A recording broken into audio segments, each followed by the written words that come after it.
Hello everyone, welcome back to the kitchen table. Today on the kitchen table, it's going to be a quick video about another web resource that I found that I think might be useful. This one's at the moment only for UK flyers, so I apologise to the rest of them, but hopefully you'll still find it interesting and some of the information in it might be useful to you. But before we discuss that, we're going to have a beverage. Now we're talking flight safety today, so no alcohol, no hard liquor. We're back on the coffee, and a welcome return to the original mug, the one that started it all. My version of my subscriber sort of supporter mug is in for routine maintenance. So cheers. So yes, as you know, on this channel I have always tried to encourage people to fly safely, and where you have laws in your neck of the woods, to follow them.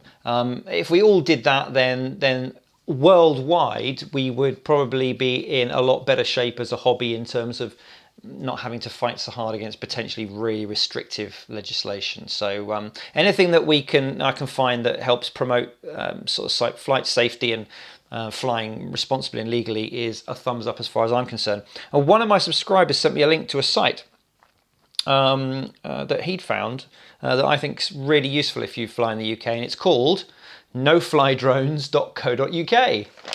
Do you see what they did there? And I was really interested in it. I liked the style, so I sort of got in contact with the guy behind it and had a chat as to how he got the idea. So what Nofly Drones does is it basically strips out a lot of the information that's really going to be irrelevant to you if you're flying one of these. You don't need to know about high level airspace. You don't need to know about sort of, restricted areas used by the military that are 40 miles out in the North Sea. And you don't need to know about anything that happens much above 500 feet above the deck, because you shouldn't be flying higher than that anyway. Now the guy behind it is James Harvey. He's a professional drone pilot. He owns and runs HampshireAerialPhotos.co.uk. But he's set up Nofly Drones completely, there's no cost to use this. And I asked him sort of why he did it, and he said that when he was going through his course and his training that you have to do to be able to get qualified to fly a drone commercially in the UK, he's got a background in aviation, he's got a private pilot's license, and is been involved in aircraft engineering. So when it came to the part of the course where you have to just check that you're not going to be flying in a restricted or area or anything with that you're going to have to contact air traffic control about, he found that a lot of people who weren't used to dealing with these kind of things, aviation charts, were finding it very difficult to strip out this is one of my old ones from my microlight flying days, and because I used to fly low and slow, this is a 1/4 mil, 1 to 250,000 chart, which actually is a bit less cluttered than the full 1/2 mil ones. But even so, they need a bit of interpretation. I mean, I'm not a million miles away from here, RAF Benson. We could see some things with dots and spots, some things with circles, some parachute symbols, some little bits and pieces. There's lots of information on here, and by the way, I know it's Crown copyright, but A, it's a very old one, and B, educational purposes only. But it's things like here. For example, this is a classic. I think it would be a lot easier if you knew that P106/2.5 actually meant that there was a complete no-fly zone from the ground to 2,500 feet around there, because it's the Atomic Energy Authority at Chiltern. If you've been buzzing around with your drone, then you're breaking the law and could get into trouble. So this is, it's fine, and it's what the full-scale aircraft pilots use, but they're used to using it a lot more, and it has a lot of clutter. So what James has done is he's gone directly to the source, which is the Aeronautical Information Service. It's a sort of a database that's run by NATS, the National Air Traffic Services. They're the guys who are air traffic control for the UK.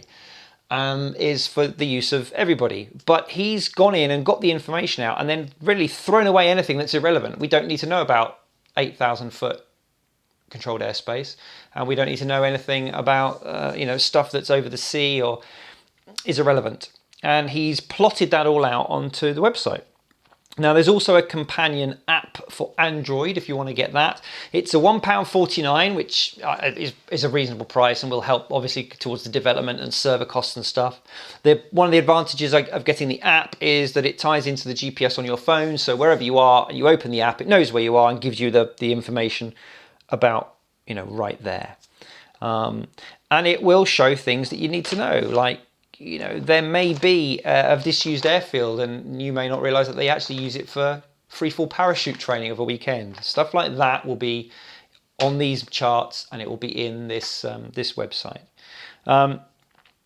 Which is brilliant, and as I say, it's free to everybody. Just go and click on, or it's a paid for app, but it's just a one-off cost. I did say to James, has he got any plans to develop this? Which is a bit cheeky because obviously he's not making money for him. But he did say one of the things he wants to do is look at plotting in NOTAMs. These are notices to airmen, a little bit sexist, but it goes back to the 30s. And this is the stuff that tells you about temporary changes, things like air shows, things like parachuting that only happens at certain times, or temporary restricted areas. Maybe there's something going on. He's also quite interestingly put things that you wouldn't necessarily have thought about. From my flying days, I remember, where are we? There's a big area here around Croughton, which is up to 6,500 feet, and it's a HIRTA, HIRTA, high intensity radio transmission area. Fly near there and you'll notice the old golf ball radomes there. Again, something that if you're flying your drone, you may not want to go too close to. If it's blasting out high levels of RF, there may be a risk that that might do something nasty to your aircraft. So really good information there. Noflydrones.co.uk. Thank you very much to James for putting the work into doing that. Do go and check that out. And if anybody elsewhere in the world, particularly in the US, if you've got similar things that help you guys out there, let me know, and I will let more people know about those. Because as I say, I think the more of us that just use these tools to help us make sure that we're always flying both legally and perhaps more importantly safely and sensibly, we're going to get less negative exposure. Anyway, that was it. Hope you found that useful. Go and check out that website. Thanks to James for developing it. Thank you for watching as ever.